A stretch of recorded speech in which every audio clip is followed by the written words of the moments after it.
bonsoir. Zététique et histoire. Un sujet passionnant. Il est 23h36. On est encore le 11 septembre. C'est la dernière fois que je dirais qu'on est encore le 11 septembre. Profitons de cet instant. L'histoire est l'objet de la convoitise des Greffins qui veulent réécrire hier pour se donner un beau rôle dans le présent. Alibi idéologique, écrin narratif, justification, ad hoc, le passé regorge de trésors pour qui veut inventer un fil d'Ariane vers des origines évocatrices à un discours qui serait bien plat s'il ne datait que d'aujourd'hui. Hélas, les belles histoires des pilleurs font florès et en face, les sceptiques comme nous font rapidement figure de trouble faite. On est chiant. Pour en parler, Faustine Boulay, qui est doctorante en histoire de l'art et égyptologie à l'université de Liège. Elle est diplômée de l'école du Louvre, c'est vachement bien, et elle parle d'égyptologie, et elle collabore avec des sceptiques qui parlent de tout ça. Bonsoir Faustine. Bonsoir. Merci d'être avec nous. Avec Nous avons... Pardon, tu veux lire un mot ? Que c'était avec joie. Avec joie, c'était le mot joie, d'accord. Et à côté, Émilie Briand, alors je lis parce que je ne suis pas sûr, hein, mais tu me corrigeras. Conservatrice du patrimoine en archéologie, en formation d'application à l'INP, Institut national du patrimoine, et à l'INET, Institut national des études territoriales, c'est ça ? C'est tout à fait ça. Et donc, comme métier, ça consiste en quoi ? En 2 mots ? En 2 mots, ça va être compliqué. Ça va être compliqué. Un métier compliqué ? Ouais. On en parlera On en pendant parlera l'émission. tout à l'heure. Et allez, qui c'est d'où qu'on a déjà croisé dans cette émission ? Historien et archéologue, doctorant en histoire et spécialiste des mondes anciens et médiévaux. Voilà, on ne le présente plus. J'ai un message de Francis. Notre ami... Bref, non. Vous, les zététiciens, il commence toujours comme ça. Hein. Vous n'avez aucune curiosité. Vous vous contentez de croire les livres de propagande écrits par les fonctionnaires aux ordres du pognon, évidemment. Bah, c'est comme ça. L'histoire est écrite par les vainqueurs, au cas où vous ne le sauriez pas. Et les vainqueurs ne sont pas forcément gentils. Ils mentent et ils font passer leurs mensonges pour la vérité. Et ça, c'est pas bien. Ensuite, des petits professeurs, des gras de papier, des ronds de cuir, font carrière en brodant autour de ces mensonges et camouflent la vérité. Tous ceux qui tentent de faire un travail honnête, de remettre en question la doxa, la pensée unique, sont détruits, renvoyés, rabaissés, traités de fous. Ça fait longtemps que ça dure, mais la vérité s'impose toujours à la fin. Les gens le savent.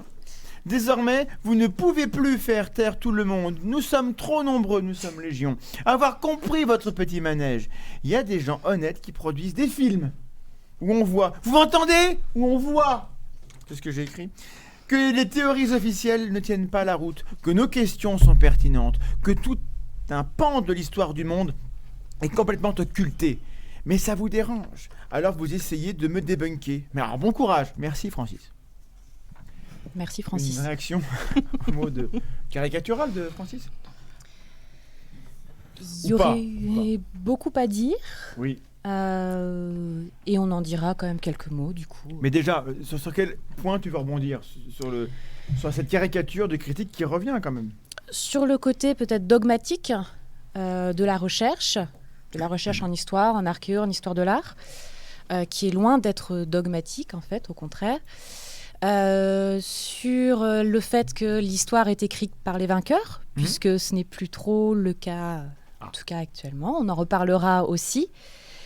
Et puis, peut-être un petit mot sur le fait que quand on fait de la recherche, il faut être humble et que finalement, en tant que chercheur, la plupart du temps, on dit surtout beaucoup de peut-être, on parle beaucoup au conditionnel. Et contrairement à certains promoteurs de documentaires que l'on trouve sur YouTube notamment, on n'affirme pas détenir la vérité. Voilà, je pense. Et souvent, ils vont vous dire, mais on ne fait que poser des questions, ce qui renvoie à ce qu'on a dit sur Loose Change et les conspirationnistes du 11 septembre, mais on ne pose que des questions. On pose que des questions où souvent il y a déjà eu la réponse, en tout cas une piste de réponse, mais on continue à poser la question. Et poser une question, c'est déjà peut-être orienter une certaine réflexion. Oui. Et du coup, quelle réflexion derrière ? C'est là qu'il faut peut-être se poser la question, justement. Émilie, par rapport à cette caricature de rageux, ouais, moi je suis plutôt dans les ronds de cuir pour le gouvernement là, du coup. Oui, non, mais ça c'est des critiques qui reviennent assez régulièrement quand on suit une doxa. Donc je rejoins entièrement Faustine. La recherche, elle est libre. Elle se nourrit de l'interdisciplinarité. Surtout ces dernières années, on a investi d'autres champs d'études que la simple archéologie de terrain. Donc oui, non, c'est totalement erroné. C'est erroné. Alexis ? Oui, c'est totalement erroné. Et on est en fait beaucoup plus dans une inversion de charge. C'est-à-dire qu'ils ne posent pas une question, ils apportent une réponse et ils veulent reconstruire à partir de cette réponse qu'ils pensent être leur vérité. Alors j'avais déjà dit, je vais le répéter, il n'y a pas de vérité. Alors, pas de vérité en sciences. Mais ça veut dire quoi, il n'y a pas de vérité ? C'est-à-dire qu'il n'y a pas de connaissance absolue dont on soit certain qu'elle soit intangible. Intangible, qu'elle ne soit absolument pas remise. Voilà. On ne peut pas la remettre en question. Définitive. On ne peut pas la remettre en question. Les progrès en archéologie, en histoire de l'art, montrent que des choses qu'on affirmait à une époque ont été largement remises en cause. Des exemples, on en a évidemment beaucoup. On parlait par exemple à une époque d'invasion barbare en disant oui, c'est les invasions barbares, c'est des méchants germains qui cassent tous les Romains. On s'est en fait rendu compte, en étudiant de plus près les textes, que le monde romain et le monde germanique étaient très liés, beaucoup plus liés qu'on le pensait. Alors, par exemple, c'est ce type d'exemple qu'on a remis en question, et c'est permanent dans la recherche. Et c'est peut-être un point à soulever, c'est que cette évolution et ces changements qui se font dans la recherche, elles se font par les chercheurs eux-mêmes. Oui. Voilà, c'est-à-dire que la science n'hésite pas à se remettre en question, et c'est son travail de le faire constamment, et c'est pour ça que le travail de chercheur est libre de base, c'est parce que le but du jeu, c'est de remettre en question ce que l'on pense savoir et de continuer à avancer. Et grosso modo, on dit la science, c'est jusqu'à preuve du contraire, on affirme telle chose. Nous, on dirait jusqu'à preuve du contraire en ajoutant en plus tout cela au conditionnel. Mais ça, c'est dans la théorie, parce que dans la pratique, on a quand même des gens qui sont très... Il y a des dogmatiques, y compris... Alors, on va quand même parler de l'histoire en tant que telle. Vous allez nous expliquer en quoi ça serait une science ou pas, parce qu'il y a beaucoup de gens qui disent « voilà, l'histoire, c'est pas de la science ». Mais ce que tu dis sur le fait qu'on se remet en question, ça c'est en théorie. Que dans toutes les disciplines, on a des gens qui prétendent qu'ils ont la vérité, y compris des gens qui sont en poste, qui ont les bons diplômes, qui ont les bons titres, etc. Oui, mais ce qui est intéressant avec la recherche, c'est que c'est tout un système. Et que du coup, ce sera le consensus derrière, ou en tout cas le système même, et la comparaison, en tout cas la relecture par les pairs, etc., qui vont permettre une nouvelle réflexion. Et puis, à un moment donné, le travail de recherche en histoire de l'art, en archéologie, elle se base sur des preuves factuelles, donc le mobilier qu'on va trouver en fouille, les textes que l'on va étudier aussi, les nouvelles découvertes qui vont se faire au cours des années. Et donc tout cela, toutes nos connaissances, elles sont toujours remises en question à l'aune de toutes ces nouvelles découvertes, de tout cela. Donc on se garde, il y a toujours des dogmatiques, parce que il y a toujours des gens qui pensent mieux savoir que tout le monde, mais en tout cas, le système, autant que possible, essaye d'être objectif dans sa démarche et essaye de garantir autant que possible, dans les limites, et on est conscient de ces limites aussi, garantir l'objectivité dans la recherche. Alors, merci aux 2050 personnes qui nous suivent alors qu'il est 23h44 et qu'on n'est presque plus le 11 septembre. Est-ce que l'histoire est une science ? Et comment... D'abord, comment on définit une science ? Parce que, il y a les sciences. Et comment est-ce qu'on peut justifier l'idée que oui, l'histoire est une science ? Comment on fait ? Ou pas ? Pour l'histoire, on va laisser Alexis répondre. Bon, histoire et archéologie, on vient dans vraiment l'histoire prise dans la science qui s'intéresse à... Alors l'archéologie, c'est une discipline qui utilise plusieurs sciences. Pour commencer. C'est quoi la nuance alors la nuance, c'est que tout le monde voit à peu près comment marche un chantier archéologique. On fouille, on creuse. Non, tout le monde ne voit pas, non. Si, on fait des trous. On fait des trous. On va dans un temple, on déjoue les pièges, on vole l'idole et on se casse. Ouais, exactement. Non, on est très loin d'Indiana Jones. On est plus proche des métiers du BTP en archéologie, clairement. On porte un casque et pas un chapeau. Tout à fait, voilà, c'est ça. Et en gros, on intervient sur des terrains, on décape la terre végétale avec des grosses pelleteuses, et puis après, on intervient en fouillant les structures, le plus souvent qui sont en creux. Donc, c'est pour ça qu'on a nos petites truelles, nos pelles, nos pioches.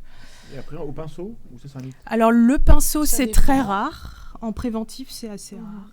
C'est vraiment pour les découvertes assez exceptionnelles de type mosaïque ou pour par exemple des restes humains. Pour les squelettes, on ne va pas y aller à la pioche, bien évidemment. peut On fait de la fouille fine, c'est ce qu'on appelle la fouille fine. D'ailleurs, ça serait un sujet en soi. Est-ce que les restes humains Oui. appartiennent à la science? Quel respect on leur doit? Ça serait un sujet passionnant, mais là, on n'a Ouais. pas le temps. Ouais. Donc, mais alors, en quoi c'est une science, l'archéologie et l'histoire? Alors, je pense qu'on peut déjà faire la différence entre histoire, archéologie, histoire de l'art, parce qu'on a 3 sciences humaines dont l'objet est d'étudier les sociétés du passé. Voilà. Ça, c'est l'objet des sciences, qui ont chacune un champ de recherche différent.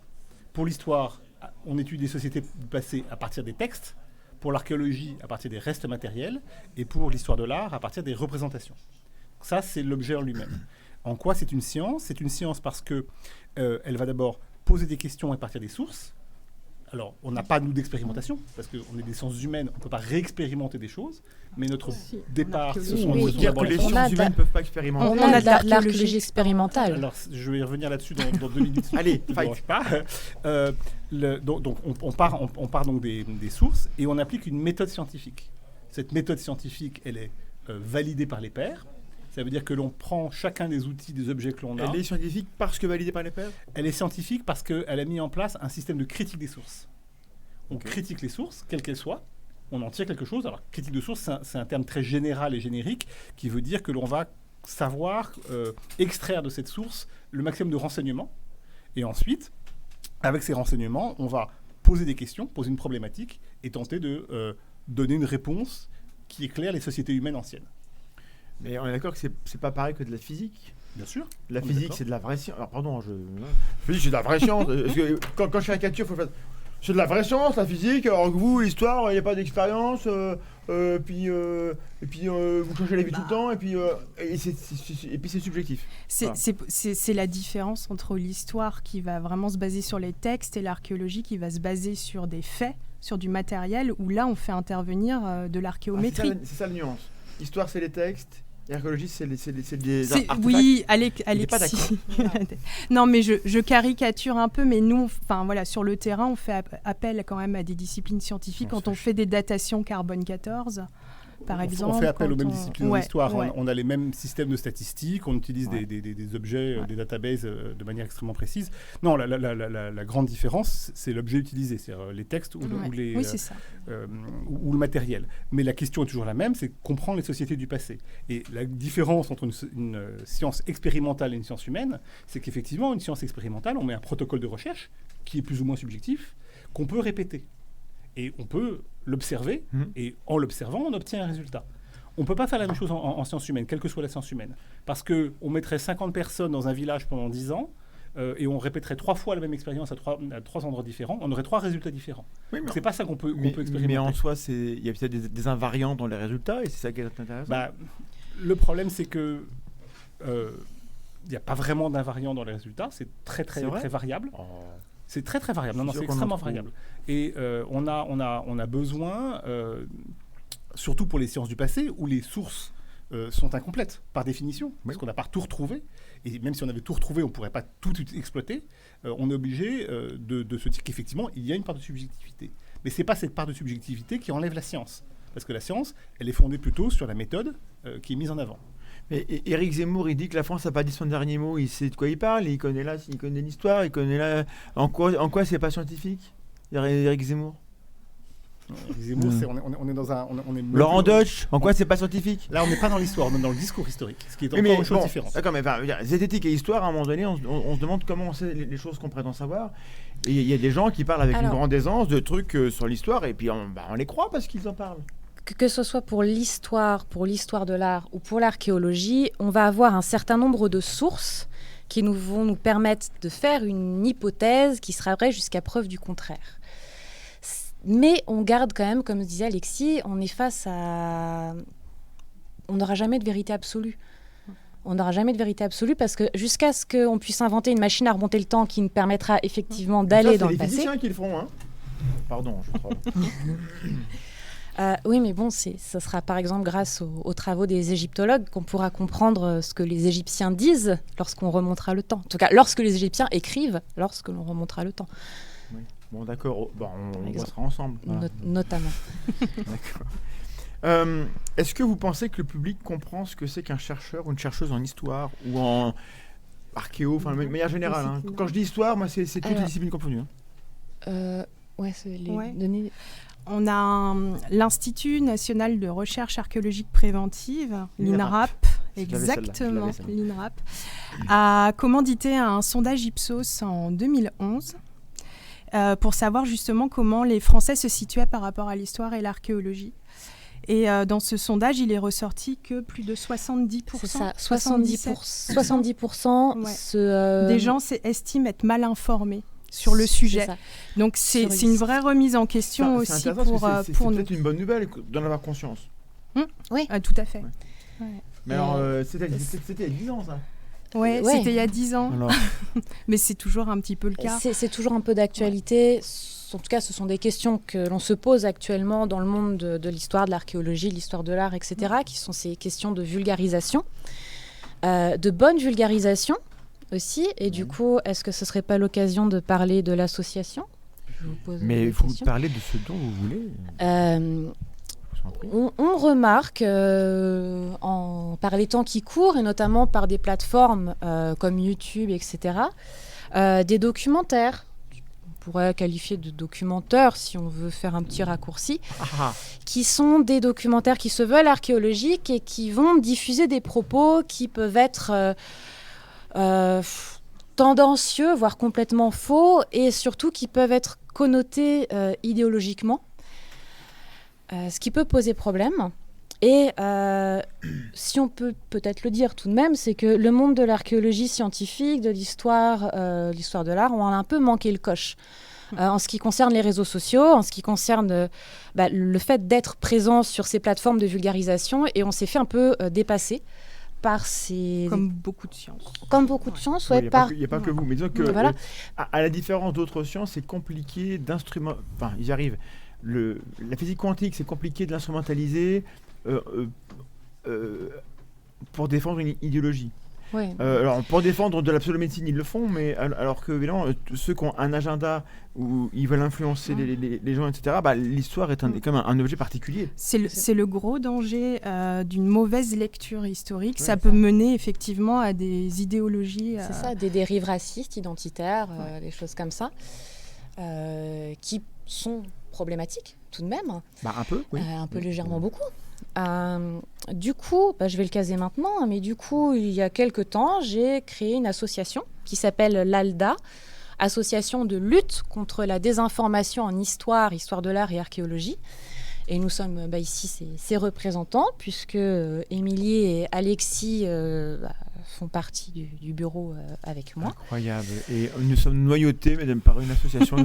Tout à fait. Et ils se révèlent au grand jour. Vous êtes les Illuminati. Mais tellement, on est les Gollum Illuminati. Incroyable. Le but du jeu, c'est en fait de pouvoir porter une réflexion sur ça, sur ces problèmes de désinformation en histoire, en archéo, en histoire de l'art, etc. Et de pouvoir aussi apporter potentiellement une solution. Et notamment, il y a une grosse étape qui va devoir être faite, c'est de réconcilier le monde scientifique avec le grand public. Et ça se fait notamment au travers de la vulgarisation et d'une bonne vulgarisation. Alors, on peut faire un petit moment pub, parce qu'on a quand même quelques vidéastes qui, sur YouTube, font ce type de vulgarisation. Donc, on a au niveau du debunk... je pensais par exemple à Dari, puisqu'il était invité à la base ici et puis il n'a pas pu venir. Alors moi j'embrasse Dari, on pense à lui. Gros bisous à Dari. Et j'attends j'ai hâte qu'il fasse d'autres contenus et en partage parce qu'il travaille bien. Mais il travaille excellemment bien, il fait des très bons debunks sur sa chaîne Temps Mort, que je vous invite à aller voir. Où on a du coup des debunks de ces documentaires dont je parle et puis aussi tout simplement des lives où on a des questions, des réponses qui sont aussi très très intéressantes. Et puis on va avoir d'autres chaînes. Alors oui, on a fait une liste de chaînes, par exemple Archéonux, qui est un archéologue de Strasbourg en master, qui fait des très très bons travaux. Vous nous enverrez les liens absolument, de ça, parce qu'on partagera, parce que là, éventuellement, si les modérateurs retrouvent les liens de ces chaînes et les mettent dans le chat, on va les passer. Ouais. Mais juste pour ajouter à ce que dit Faustine, là, on a aussi un travail entre chercheurs et ces chaînes. C'est-à-dire que ce sont des chaînes d'amateurs, pas tous. Par exemple, Archéonook, c'est un archéologue, mais la plupart sont des amateurs, mais qui font du très bon travail. Et il y a une réconciliation à faire par les historiens, les archéologues, les historiens de l'art, avec le monde amateur. C'est vrai pour toutes les disciplines. Je pense que c'est vrai pour toutes les disciplines. Et on se rend compte, par exemple, que dans certaines chaînes, ces personnes-là connaissent parfois mieux le sujet que certains historiens parce qu'ils l'ont travaillé en détail et se sont appropriés de manière complète. Très bien. Donc, il y a d'autres noms de chaînes ? Oui, je vais les citer rapidement. Jaco Patrolman, Passé recomposé, évidemment. Alors, il y a aussi des textes dans le blog d'Irna, par exemple. Sur la pseudo-archéologie. Voilà. On embrasse Irna, d'ailleurs. Voilà. Gros bisous, Irna. Une chaîne qui a entièrement réexpliqué la pyramide de Gizeh, qui est un point assez central. SIO2.M2O. Je vous la conseille très largement. Oui, je sais, le nom est compliqué. J'ai pas vu ça.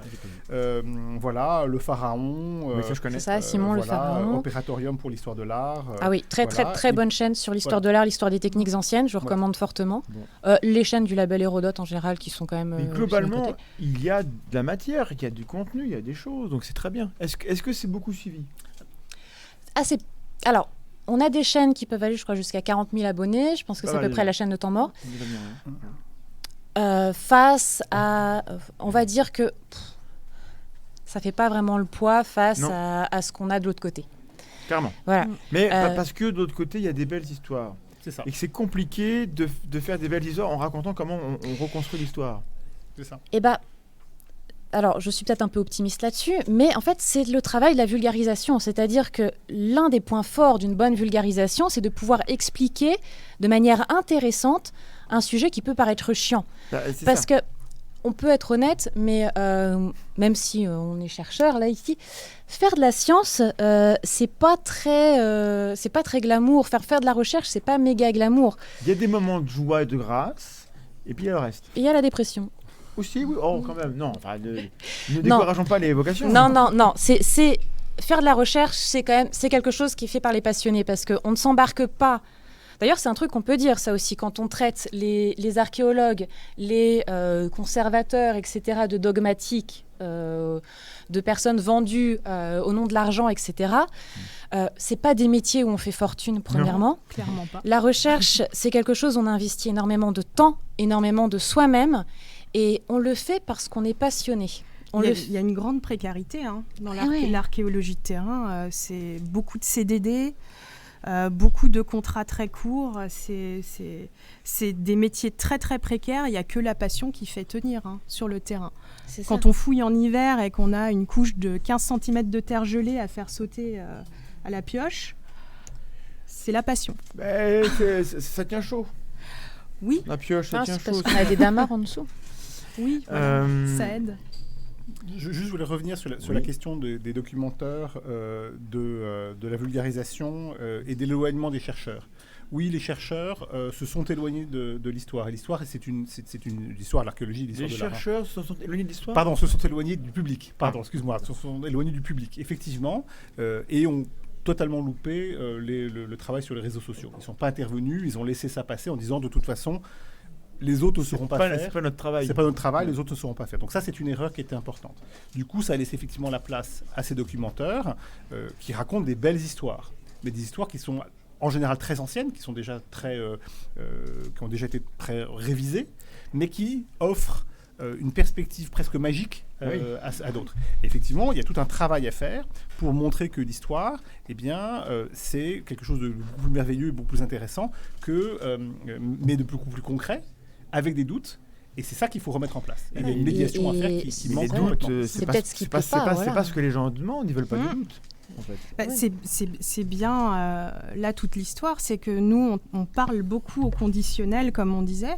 On n'hésite pas non plus à dire tel objet, on ne sait pas à quoi il correspond. On n'a pas la réponse. Et effectivement, ça laisse la porte ouverte. C'est un engrenage d'un mécanisme inconnu. C'est ça la réponse. Quand vous savez pas, c'est ça. Oui, il y a des gens qui vont dire que eux savent, mais en réalité, dans les faits, factuellement, on ne sait pas. Parce que il y a un problème de motivation au-delà des chercheurs. En face, il y a des gens qui réécrivent l'histoire des peuples anciens, les Égyptiens, les Daces, les Gaulois, les Celtes, les Vikings. Il y a quand même pas partout, mais il y a certains types de peuples qui sont particulièrement la cible, des gens qui veulent réécrire l'histoire. Il y a bien un truc qui les motive. Pourquoi est-ce qu'ils font ces choix-là? Et dans quel réseau circulent ces réécritures? Là, on est dans la quête identitaire. On est sur des mouvements souvent identitaires qui vont faire de la récupération. C'est de l'idéologie pure et simple. Ils vont réinterpréter des sites archéologiques. Ils vont resituer des sites archéologiques. On pense à Alésia, par exemple. Mais sans preuves factuelles. Nous, on se base vraiment sur des faits. Il nous faut des preuves matérielles. Ils prétendent en avoir. Ils prétendent en avoir, mais dans la réalité, quand on creuse un peu... Bon, alors, pas faire de mauvais jeu de mots. On a il parlé n'y en a pas.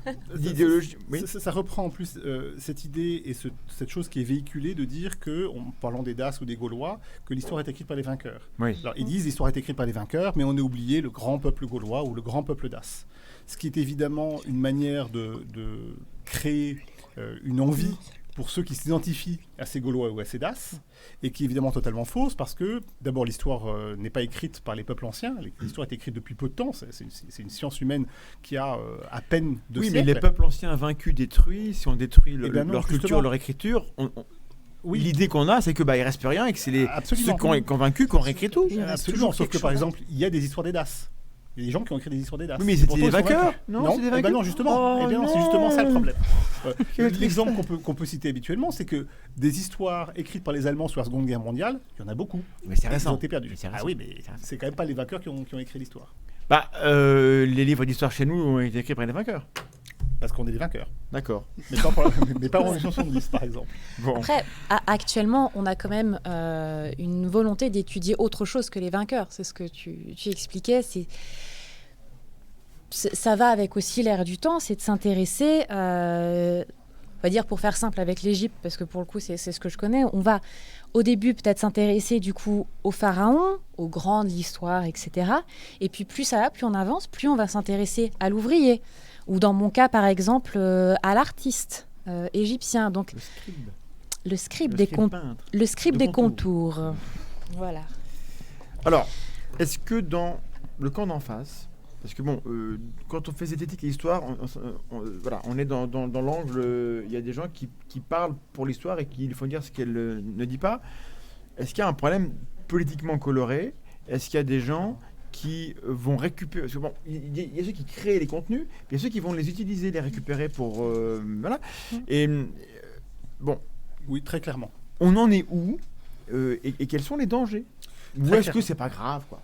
Non, très clairement, il y a une récupération très forte de ces personnes qui très souvent, par exemple, dans l'exemple qu'on a le plus classique, c'est à savoir, par exemple, le néo-évémérisme, bon, je vais y arriver, c'est-à-dire l'idée que, en fait, ce sont des dieux venus de l'espace. Que les divinités, en fait, étaient des personnages réels. Absolument. Ou humains ou non humains, mais réels et qu'on a divinisés. Absolument. Et bien là, on a une récupération très claire de courants plutôt d'extrême droite, nationalistes, et qui vont mettre en avant également une vision racialiste, où ces grands dieux venus, ils étaient plutôt grands blonds aux yeux bleus que venus du Moyen-Orient ou d'autres terres. Donc voilà, grosso modo, on va dire que l'ancien non-blanc n'est pas capable de construire les monuments qui peuplent ces territoires. Alors, on pense évidemment à LRDP qui dit que les pyramides n'ont pas pu être construites par des gens à l'époque où en Europe on était vêtus en peau de bête. Bon, c'est une phrase à la con, mais c'est une phrase à la con. Il y a une sorte de concurrence. C'est pas possible que eux aient fait ça. Mais pas que, c'est pareil pour le Pérou, c'est pareil pour le Mexique. Oui. Enfin, pour les grottes de Barabar plus récemment. Oui, c'est quoi, c'est où? Les grottes de Barabar, c'est en Inde. C'est une série de 7 grottes qui ont été creusées dans le granit. Ah oui, donc toutes lisses. Voilà, toutes lisses. 3e siècle avant notre ère, de la superbe culture et civilisation Maurya. Et donc ça, c'est fait au laser. Et évidemment, c'est forcément fait. En tout cas, c'est pas fait par les Indiens. Voilà. C'est surtout ça la chose, c'est de dire que c'est pas fait pour les Indiens et que... Il y a quelque chose qui sent quand même pas très bon quand on commence à dire que les peuples de ces pays n'étaient pas capables. Voilà. Mais alors, bon, une fois qu'on est assez bien, mais comment on sait que c'est pas vous qui êtes dans une idéologie gauchiste, décoloniale, tout ce que vous voulez, et qui êtes en train de dérober au peuple ancien, blanc ou européen ou arien ou ce que vous voulez, leur vraie réalisation. Comment on sait que c'est pas vous qui êtes en train de tout réinventer?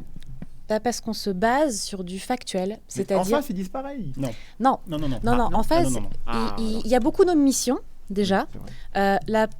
Déjà, les questions qui sont posées, qui, comme je disais tout à l'heure, ont déjà généralement des réponses, mais on n'a pas envie d'entendre ces réponses-là, en tout cas. Mais la recherche, lorsqu'elle se fait, que ce soit en histoire de l'art, archéologie, etc., on va accumuler des données, que ce soit des données textuelles, que ce soit de l'objet, que ce soit des représentations, etc. Et on va prendre l'ensemble de ces données afin de pouvoir formuler une hypothèse qui sera vraie jusqu'à preuve du contraire. C'est-à-dire, on pense que c'est ça jusqu'à ce qu'on retrouve un élément qui permettra de changer ces données, de pouvoir reformuler une datation sur l'ancienneté telle ou telle civilisation ou des choses comme ça. Donc, à partir du moment où on fait un choix sélectif dans les preuves qu'on utilise, où on va volontairement, et je peux le dire, je pense vraiment volontairement, éluder les réponses que les spécialistes ont déjà apportées. Parce qu'elle pourrait être fausse. Oui, Alors, justement, on rebondit sur la génétique, puisqu'on a quand même des outils aujourd'hui. L'archéologie utilise, comme je vous disais, d'autres sciences.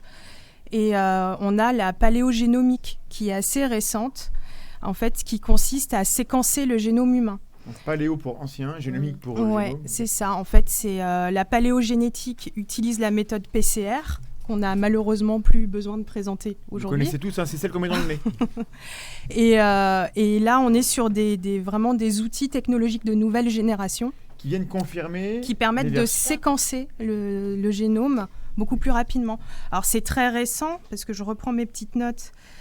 C'est vraiment en 2008 la publication sur ce séquençage, et c'est vraiment depuis 2010 qu'on a commencé à adapter. C'est l'homme de Néandertal qui, le premier, a eu son génome séquencé. C'est comme ça qu'on a su qu'on avait 6% chez nous. Exactement. En Et que Europe. ça aide aujourd'hui aussi pour les études médicales, notamment par rapport au coronavirus. Ça a été abordé. Mais outre ça, du coup, cette méthode se développe de plus en plus et on commence à avoir des résultats qui arrivent. Et ces résultats, s'ils sont mal interprétés, peuvent être récupérés par des mouvements identitaires et idéologiques, et ça peut être extrêmement dangereux. Alors ça commence à peine, hein. On a retrouvé le gène breton qui est sorti dans un journal il y a peu de temps. Et voilà, ça pose vraiment problème. Et là, il va falloir être effectivement faire très attention Et il faut à que- comment on Parce qu'il y a- vulgarise et c'est ça. Il y a comment des on données parle qui vont de ça. sortir. C'est ça, et c'est le risquent début. d'être, C'est ça. En fait, il faut être récupéré. conscient que pour le moment, Ouais. c'est le début. Ouais. Il va falloir être un petit peu patient pour pouvoir vulgariser, utiliser ça et le vulgariser correctement. D'accord. Mais ça, c'est des avancées majeures pour pouvoir connaître l'histoire des peuplements. Et Voilà. Alors, il y a des questions alors bon, en gros, parenthèse, qu'est-ce que vous pensez de Marc Ménan, Franck Ferrand, Nota Bene? C'est pas la question la plus pertinente, mais lâchez-vous si vous avez envie. Alors, on va commencer par les deux premiers. Hein. Je dis pas qu'il faut les mettre dans le même panier, ils ont été cités dans la question. Bonjour Nota Bene.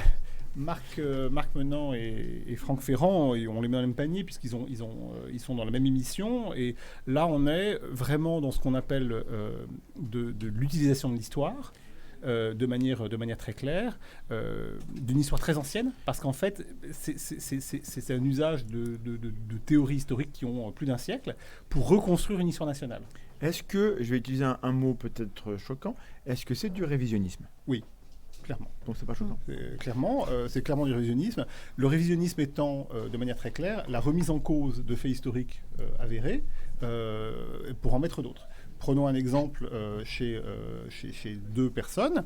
Ils mettent en avant l'idée que le baptême de Clovis serait le début de la France. Alors, le problème, c'est que le baptême de Clovis, on sait mal le doter, que la France n'existe pas à l'époque. C'est pas en 800? C'est vers. Ça, c'est Charlemagne, j'en vends. Ça, C'est presque pareil. entre 496 et 700. Oui, bon, alors à 400, franchement, 300, c'est rien. sur 13 milliards d'années du cosmos, C'est on va vrai, quand même pas me fatiguer pour 400 ans. Hein. C'est vrai, c'est rien. Bon, c'est pardonnez-moi, je vous ai coupé. rien. Et donc là, on est effectivement dans une reconstruction révisionniste de D'accord. l'histoire. Sur ces messieurs, il tu dit ou pas mieux, je passe. Pas mieux. Je dirais juste que je pense que on peut trouver peut-être des meilleurs vulgarisateurs et que l'on en a cité quelques-uns. Alors, Mais on n'a pas ci- cité notre Béné pour ça. Et Ouais. C'est quand même un des plus connus. Moi, je ne suis pas expert, je ne peux pas juger. J'ai l'impression qu'il travaille bien. Oui. Vous qui êtes du métier, Ouais. il Oui, a sûrement des c'est- défauts, ce garçon, parce Oui. qu'il n'est pas parfait. Hein. Bah, Il y a pas que moi qui ai des défauts. Nota Bene, il fait sur énormément de choses. Et du coup, il ne peut pas être, il ne peut pas être spécialiste de tout. Donc, je sais qu'il demande conseil, Oui. etc. Il cite ses sources.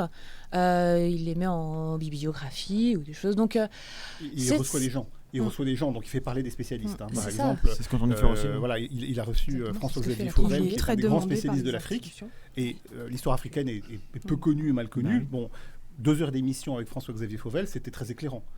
Il reçoit également, il a également reçu William Blanc sur les questions des super-héros. Et bon, même chose, c'est un spécialiste de la question qui travaille depuis 3-4 ans sur la question. Donc voilà, c'est très différent comme attitude par rapport à Marc Menant ou Franck Ferrand, qui eux parlent comme s'ils détenaient le savoir. Et encore une fois, pour reconstruire une histoire anti-universitaire, parce que c'est le grand jeu Ouais. de Franck Ferrand, et qui est effectivement révisionniste. Voilà.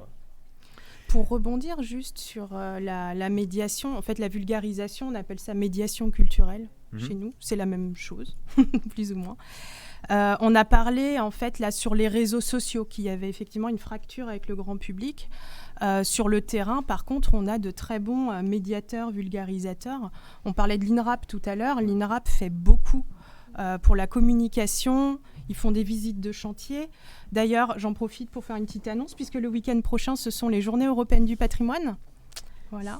c'est Et les l'occasion chantiers- d'aller les voir. chantiers un sont petit peu. ouverts, hein. Les chantiers sont ouverts, Tous ceux mais qui pas ont que les filé. chantiers. On a aussi Vous des mettez très vos bottes. bons. Vous On a des très bons conservateurs de musées aussi qui font de la très belle vulgarisation. Et je sais que pas mal d'entre vous, vous êtes du côté de Toulouse le week-end prochain. Si vous arrivez à trouver un petit créneau, il y a le Voilà. musée Saint-Raymond de Toulouse, Je sais pas si on aura du temps. où mais- là, on a vraiment Ah oui. une volonté de la conservatrice, Ah oui, Laure oui. Bartet, de rendre l'archéologie fun. C'était Ouais, prévu et qu'on ça marche fasse très bien. un temps en live sur les musées de sciences et c'est quoi un musée de sciences. Et puis Covid. Du coup, Ouais. on devait aller à Nantes, au Le mu- muséum de ouais. Nantes. Et donc, je dis amis de Nantes. L'idée est toujours là. Et donc, je salue le directeur dont le nom m'échappe maintenant parce que dès que j'en parle, les noms s'en vont. Mais en 2022, ça serait cool qu'on aille faire un tour à Nantes pour ça. Et donc, ailleurs, il y a des parler très de- bons musées. Enfin, voilà. Je sais que Voilà. Laure Alors, Bartet fait je beaucoup appel pense à la que- pop culture et ce genre de choses pour attirer surtout le jeune public. Et ça fonctionne du tonnerre, quoi. Je pense On qu'on peut. est Donc, il y a en des retard. très bons... Et les collectivités territoriales. Oui, les collectivités évidemment. territoriales qui sont très actives aussi. Et je pense qu'on peut aussi peut-être rassurer les gens sur le fait que il ne faut pas avoir peur aussi de contacter les spécialistes, c'est-à-dire d'envoyer un mail on a vu, par exemple, on a lu l'ouvrage de tel ou tel scientifique, ça nous intéresse, essayer de lui envoyer un mail, ne pas avoir peur de le contacter. On n'aura pas toujours forcément une réponse, mais beaucoup font ce travail de répondre, de réorienter les personnes ou de proposer peut-être quelques ouvrages à lire aussi. Donc il faut, On est super accessible. c'est ça, il Quand faut même. pas avoir peur aussi de faire ce pas-là, c'est-à-dire on peut craindre que les scientifiques soient dans leur tour d'ivoire. Ça arrive. Ça arrive, mais c'est pas toujours le cas. Donc il faut pas hésiter à aller frapper à la porte et poser telle ou Si telle vous question. voulez faire un documentaire sur les pyramides d'Égypte et que vous voulez reprocher aux archéologues de ne pas vous répondre, il faut d'abord leur poser des questions. Par Sinon, exemple. vous passez pour un gland.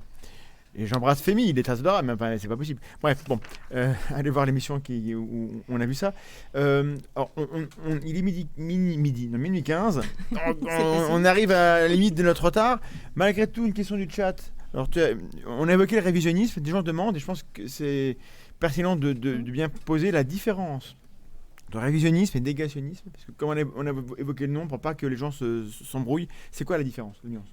Le révisionnisme, c'est une donnée générale en histoire, à savoir on remet en cause un fait historique avéré. Par exemple. Par exemple, le baptême de Clovis est un très bon exemple. D'accord. Le baptême de Clovis, fondation de la France. Le négationnisme, c'est un concept juridique qui est la négation d'un crime contre l'humanité. Voilà. Donc ça n'a rien à voir, c'est pas l'histoire, le négationnisme. Voilà, le négationnisme est un révisionnisme, mais c'est un terme juridique. Et C'est pas... un révisionnisme qui viole la loi. Voilà, D'accord. vu par la loi. En gros, très bien. Alors, quand même, une question finale pour tout le monde, et désolé, je sais que c'est court, mais j'en suis navré. Quelle partie de l'archéologie, de l'égyptologie, de l'histoire mériterait d'être mieux vulgarisée pour couper court un peu dans votre spécialité? C'est quoi le truc qui devrait... Là, c'est pas compliqué, il faut que ça passe, quoi. Comme notion, comme élément, ou comme fait, un truc qui passe pas et qui faudrait que ça passe. Je commence à parler mal, c'est la fatigue. Il commence à être tard. Je C'est pense hyper compliqué de répondre à ça. Je sais, mais c'est votre job. Déjà de comprendre qu'on parle au conditionnel et que si on parle au conditionnel et qu'on dit cet objet, on ne sait pas à quoi il servait, c'est parce qu'on reste très factuel et que c'est aussi notre méthode scientifique à nous pour ne pas dire non plus n'importe quoi, faire dire n'importe quoi, n'importe quel objet. Et c'est vrai que les gens n'aiment pas. De manière générale, on n'aime pas ce qui n'est pas sûr. Donc, bien comprendre ça, que quand on dit on ne sait pas ou ça serait peut-être, c'est que ça fait partie de notre méthode de travail, tout simplement. Oui, mais ça, le problème, c'est que, pardon, mais quand vous dites ça, dès que quelqu'un dit, mais moi je sais, on va l'écouter. Et c'est le problème sur tous les sujets, sur les plateaux de télé, on n'invite pas les mecs qui disent, ou les filles qui disent, on ne sait pas. Ah, vous ne savez pas, et vous? Moi je sais. Ah barrez-vous. Et... c'est ça le conseil, c'est donc, à un moment écoutez-nous même si on vous dit qu'on ne sait pas. Voilà, mais là, il faut l'amener de manière, je veux dire, que ce soit un je sais pas autoritaire. C'est dire, non, personne ne sait ça. Oui, plutôt que ça. Je sais pas. Oui. Ça, oui, mais complètement. Puis, on ne sait peut-être pas ça, mais on sait d'autres choses. Enfin, on sait. On a quand même des avis, des données sur autre chose. Donc, dire je ne sais pas sur quelque chose en particulier, ça ne veut pas dire qu'on ne sait rien non plus. Voilà, c'est qu'on a tendance à reprocher aussi en disant... Mais qu'est-ce qu'on doit vulgariser mieux, au-delà de l'incertitude? Je crois qu'il y a les deux prises, les deux bouts, si je puis dire, de l'histoire qui sont à vulgariser, parce que c'est les deux qui sont exploités au maximum par les documentaires, à savoir l'histoire antique, essentiellement égyptienne, pour des raisons qui sont anciennes, qu'on peut expliquer évidemment, et l'histoire contemporaine, qui aussi sont très exploitées. L'une peut-être par manque de sources, et l'autre par trop plein de sources. Et c'est ces deux secteurs, à mon avis, dans lesquels la vulgarisation doit être la plus importante. Et au milieu, le Moyen-Âge, on s'en fout. J'espère que non. Parce que désolé, c'est un médiéviste. J'espère que non, mais c'est vrai que il y a moins de documentaires sur les fils de Charlemagne qu'il y en a sur la pyramide de Gizeh. C'est vrai. Donc c'est dommage. Moi, j'ai préféré les fils de Charlemagne. Ils étaient moins hauts, ils étaient moins grands. Oui, et puis bon, l'Égypte a le double avantage d'être suffisamment loin pour être exotique et suffisamment proche pour qu'on puisse y aller quand même. Et n'oublions pas qu'on a peut-être, on ne sait pas quand il va sortir et s'il va sortir, mais un documentaire du même type que sur les pyramides d'Égypte, mais qui va porter sur les mégalithes du Morbihan. Oui. Et là, c'est tout de suite beaucoup plus proche de nous. Et là, le très ancien et le très contemporain. Alors... Du coup, si je peux dire un truc sur la vulgarisation, si je dis des trucs, les pyramides ont été construites par les Égyptiens. Voilà. Oh la vache, la violence. Et ça, on en est sûr. Oui. Ouais. Il s'appelait comme ça. Il s'est dit, nous, on est les Égyptiens. Ils l'ont signé. Ah, ils l'ont signé, ils l'ont écrit, ils l'ont dessiné. D'accord. Voilà, donc commence pas à me tester. Hein. Oh là là, attention. L'ambiance là, on sent qu'il est tard. Est-ce que la réponse zététique 42 au récit, non pas 42, au récit pseudo-historique sur les réseaux sociaux est à la hauteur? En gros, qu'est-ce qu'on fait pas encore assez bien, nous, tout le monde ici, par rapport à ces thématiques-là? Et ce sera le mot de la fin. Comment on peut s'améliorer? Justement par rapport à la paléogénomique, puisque je vous dis, on a vraiment un point d'alerte là-dessus, puisqu'on sait qu'il y a beaucoup de choses qui vont sortir. Là, on sait que ça va chier là-dedans. On sait que ça va sortir dans les années à venir. Il y a de plus en plus d'études qui sont faites.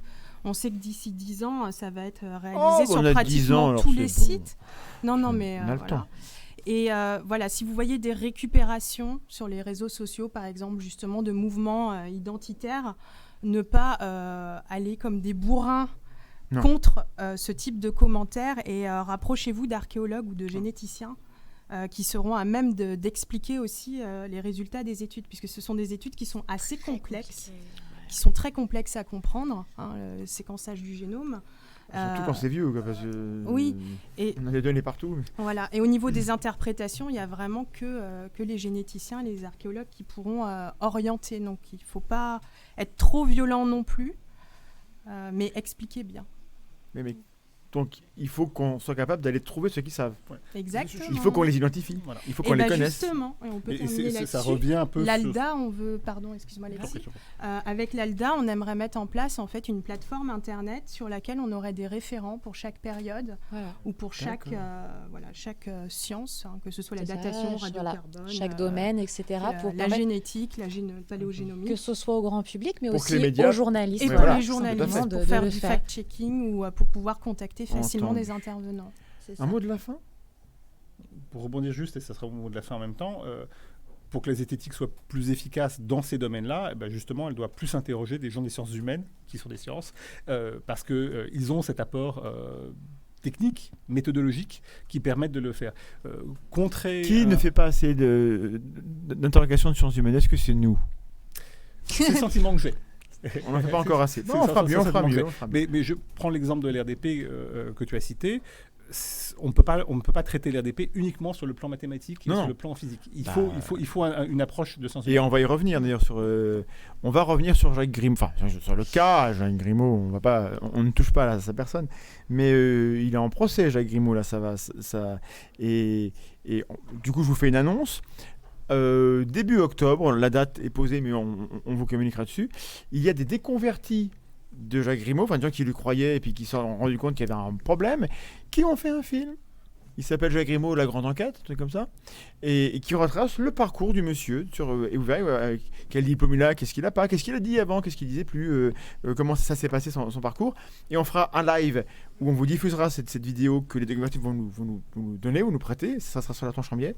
Et on recevra après Antoine Daoust de Fact and Furious, on en a parlé plusieurs fois, et on aura également Alexis, certainement, pour analyser ce parcours-là et pourquoi les déconvertis, les gens qui suivaient ce film, qui étaient convaincus, qui ont donné de l'argent pour que LRDP2 puisse exister, aujourd'hui sont dans un état de rage tel que, alors qu'ils nous aiment pas trop, parce que nous on a quand même égratigné leurs croyances et on n'a pas toujours été tendres, ils sont prêts ils ont fait un travail et ils nous le donnent pour qu'on le diffuse. Vous vous rendez compte le niveau de colère qu'ils ont après Jacques Grimaud ? Bon, on n'est pas tellement surpris, mais au moins ça avance. Donc début octobre, on fera ça. Pardon, c'était le petit encart de publicité. Un mot de la fin, s'il vous plaît. Merci. C'est pas mal. Nous serons disponibles pour d'autres émissions ultérieurement. Aussi. Maintenant qu'on se connaît.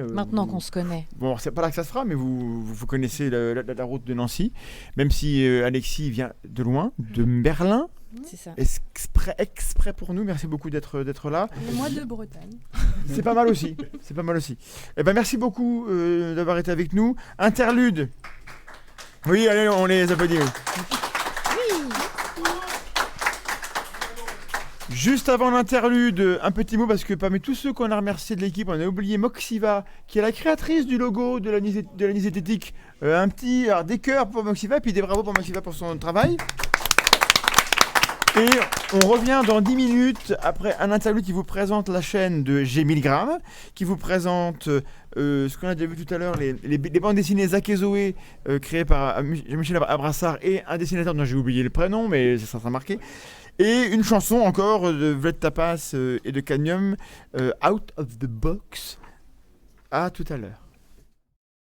Bonjour tout le monde. Bonjour tout le monde. Et merci à l'équipe de la Tronche en Biais pour l'organisation de cette belle nuit. Alors je me présente, je suis le vidéaste G1000 grammes. Je m'intéresse au système de croyances, aux pseudosciences, au conspirationnisme, aux arnaques et aux charlatans du web. Je m'intéresse aussi au badminton, mais ça c'est pas dans le cadre de ma chaîne YouTube. Alors ma chaîne YouTube n'existe que depuis 10 mois et elle le doit à ce document. Au début du mois de novembre de l'année dernière, je me rends compte qu'un paquet de gens sur internet accordent du crédit à ce truc. Cette espèce de tableau fait à l'arrache sous Word circule de manière virale sur les réseaux sociaux. On le présente comme la preuve que le complot du Covid est en marche, que tout est prévu à l'avance. Pour moi, ce sera un déclencheur et c'est à ce moment-là que je décide de réaliser une petite expérience sur la circulation des fausses informations. Ici, je mets la petite note d'information relative à la gestion de crise de l'épidémie de Covid-19. Je rajoute des faux noms que je censure en noir, histoire de faire mystérieux. Mercredi 18 novembre, moins de 48 heures après la fabrication de ce fake grossier, le document devient viral. Il est partagé des milliers et des milliers de fois sur Twitter et sur Facebook. Donc voilà, ça c'était la naissance de ma chaîne YouTube, et puis donc j'ai décidé de continuer l'aventure. Je me suis intéressé au mouvement QAnon. Alors pourquoi QAnon prospère-t-il en France et partout dans le monde? Je pense que son succès s'explique par ce cocktail gagnant. Premièrement, affirmer et diffuser des thèses ultra choquantes, des révélations extraordinaires, du sensationnel propice à la viralité. Deuxièmement, créer un antagonisme hollywoodien séduisant, les méchants de l'ombre contre les belles âmes de la lumière. Et enfin, prophétiser la fin de tous nos malheurs, annoncer le paradis sur terre qui vient, qui arrive demain. On a basculé depuis en fait le 17, on a basculé dans la lumière. Et ce qui est à venir pour nous, éveillés, c'est que du bonheur. J'ai aussi réalisé une vidéo sur Monsieur Masaru Emoto et sur ses adeptes qui sont aujourd'hui par exemple des vendeurs d'eau céleste originelle à 95 € le verre. Tout commence en 1994 lorsque le japonais décide de photographier au microscope des cristaux d'eau gelés. Fasciné par la beauté de certains de ces minuscules cristaux, Emoto émet une hypothèse. Et si l'harmonie géométrique de ces cristaux s'expliquait par une influence extérieure? Il va faire alors écouter à l'eau du Mozart et du Beethoven. Mais aussi du gros métal bien lourd. Je me suis aussi penché sur les faux lanceurs d'alerte comme messieurs Crève-Cœur et Chaleur. Bon, on résume. Mettre un masque et limiter les contacts pendant un certain temps pour éviter de saturer les systèmes de santé, pour ces deux gars-là, c'est instaurer un climat de terreur dont le but est de nous pétrifier. Par contre, ce qui ne fait pas peur, ce qui n'est pas anxiogène, ce qui ne terrifie personne, c'est précisément leur analyse de la situation. Nous sommes en guerre contre Bill Gates et ses potes qui nous tuent avec des masques chirurgicaux, qui nous mettent des nanoparticules dans le cerveau avec des cotons-tiges qui vont nous pucer et même nous assassiner par millions avec un vaccin qui contiendra des nanoparticules qui nous transformeront grâce à la 5G en zombies téléguidés. Voilà, ça ce n'est pas du tout anxiogène. J'ai réalisé un second canular en piégeant les sites qui vendent des appareils anti-5G. Bon, voyons un peu ce que j'ai chez moi qui pourrait faire l'affaire, qui pourrait se faire passer pour un système anti-ondes. Non, pas ça, non, bof, pas ça. Ah tiens, pas mal ce bougeoir. Il a une forme sympa. Bon, j'enlève le verre et à mon avis, il faut que je trouve un truc pour mettre dedans. Bah tiens, si je pose cette boîte dans le bougeoir... Ouais, ça donne un truc marrant. La boîte en bois dans le bougeoir sera donc un biocompensateur géodésique. Le biocompensateur géodésique vous protège des ondes électromagnétiques artificielles. Bravo pour cet objet, c'est une idée géniale. C'est tout simplement génial, bravo. Nous sommes super enthousiastes de pouvoir proposer votre biocompensateur géodésique. Et là, je viens de sortir il y a quelques jours une vidéo sur une arnaque quantique assez incroyable. Qu'est-ce que c'est que ce truc encore? Une télécommande connectée? Un Tamagotchi? Eh bien non, c'est le Healy, un tout nouvel appareil de médecine quantique. Cet appareil quantique se pilote via une application sur votre smartphone. Tout d'abord, le Healy vous scanne dans le champ quantique, donc ça peut se faire à distance aussi apparemment. Donc vous êtes les bienvenus sur ma chaîne si vous me découvrez ce soir. J'ai une longue liste de sujets que j'aimerais bien traiter. Petit exclu, je pense que je vais très bientôt vous raconter l'histoire du test psychologique le plus connu au monde. En tout cas, je vous souhaite à toutes et à tous une belle soirée et une belle nuit. Bisous.